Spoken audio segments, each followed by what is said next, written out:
आज प्रदेश कार्यकारिणी की घोषणा की है और इस तरीके से देश भर में मंडल से लेकर प्रदेश तक अपेक्षाकृत आयु सीमा को कम करते हुए नए लोगों को अवसर देना और उसी लिहाज से कोशिश की है कि एक अच्छी सोशल इंजीनियरिंग और आयु व्यय के हिसाब से, अनुभव के हिसाब से भी एक मिश्रण हो, इस बात का विशेष हम लोगों ने ध्यान रखा है, कोशिश की है। साथ ही साथ पार्टी के काम में अनुशासन समिति का एक विशेष महत्व है, उसका भी आज हमने गठन किया है और आने वाले समय में चर्चा चल रही है पार्टी की जो हमारी अहम इकाई है मोर्चे, उनके बारे में भी चर्चा चल रही है। लेकिन उसके आगे पार्टी के प्रकोष्ठ, प्रकल्प और विभाग, इनकी अपनी एक अहमियत है।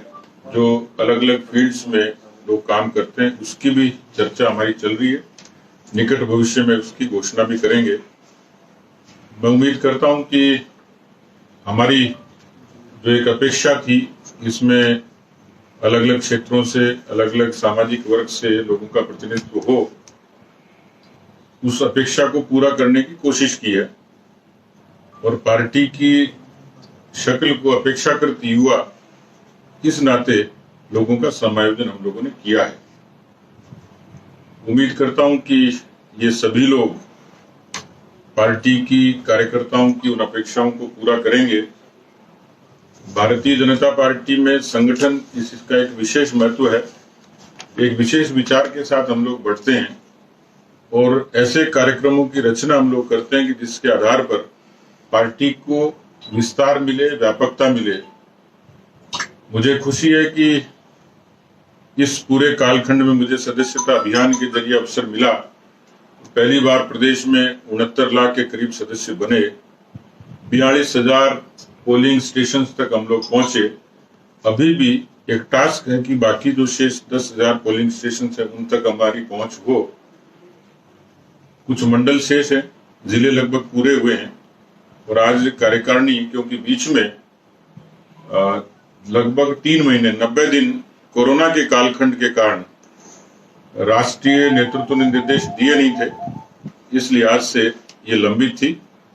2-3 दिन पहले उनके निर्देश मिले थे, हमारी चर्चा पूरी हुई और उसके बाद आज हम लोगों ने विधिवत घोषणा की। अरे जी, सबसे बड़ी टास्क क्या रहेगी आपकी टीम के सामने? देखिए, वैसे तो 90 के दशक के बाद में भारतीय जनता पार्टी को ग्रामीण क्षेत्रों में भी अपेक्षाकृत अच्छी धीरे धीरे पहचान मिली थी। पंचायती राज चुनाव के जरिए हम लोग काबिज होते रहे, लेकिन जैसे मैंने कहा कि कोई भी संस्था, कोई भी व्यक्ति ये परिपूर्ण नहीं होता।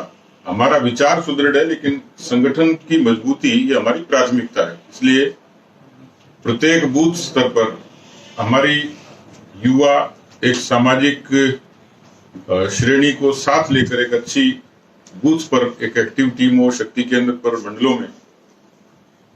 दूसरा, इस कोरोना के कालखंड में सबने देखा कि भारतीय जनता पार्टी केवल चुनावी पार्टी नहीं है, वो राजनीतिक रूप से भी काम करते करते सामाजिक रूप से भी अच्छा काम कर सकती है, पहचान बना सकती है। ये राजस्थान की जनता ने, हिंदुस्तान की जनता ने कोरोना के इस पूरे कालखंड में देखा और यही कारण है कि पार्टी का नीचे का कार्यकर्ता जोखिम लेके भी, जहां दूसरे दलों का सवाल है, उनकी उपस्थिति न के बराबर थी और भारतीय जनता पार्टी के कार्यकर्ताओं ने, पदाधिकारियों ने, जनप्रतिनिधियों ने उस पूरे कालखंड के दौरान बहुत मजबूती से काम किया। इसलिए हमारा सामाजिक दायरा बढ़े। पार्टी के केंद्र के भी निर्देश है कि हमें समाज में दूसरे ऐसे किस्म के काम जो लोगों में भरोसा पैदा करते हो, उसमें उदाहरण के तौर पे हमारे युवा मोर्चे की टीम रक्तदान का काम करती है, वृक्षारोपण का काम हाथ में लेती है। ऐसे और कौन से काम हो सकते हैं जिसके कारण समाज में हम लोगों को और ताकत दे सकें, मजबूती दे सकें, भरोसा दे सकें। इसलिए जो उपेक्षित हैं, वंचित हैं, पिछड़े लोग हैं, जैसे घुमंतु जातियों के लोग हैं, प्रवासियों का एक बड़ा वर्ग है, पशुपालकों का एक बड़ा वर्ग है, तो मेरी कोशिश है कि पार्टी सर्वस्पर्शी बने, उसका विस्तार बहुत नीचे तक हो, क्योंकि अभी भी अनंत आकाश है। सितारों के आगे जहां और भी है, इश्क के इम्तिहान और भी हैं। मुझे लगता है कि पार्टी को सर्वस्पर्शी बनाने के लिए मेरे सामने चुनौती भी है और मेरा लक्ष्य भी है। ये टीम उसमें सहयोग करेगी। जिलों में भी एक अच्छी टीम का निर्माण हुआ है। आने वाले समय में निकाय और पंचायती राज के चुनाव जिस भी परिस्थिति में होंगे, उसके लिए एक अच्छी टीम हम लोग मजबूती से उसकी तैयारी पहले से कर ही रहे थे, लेकिन और मजबूती से करेंगे।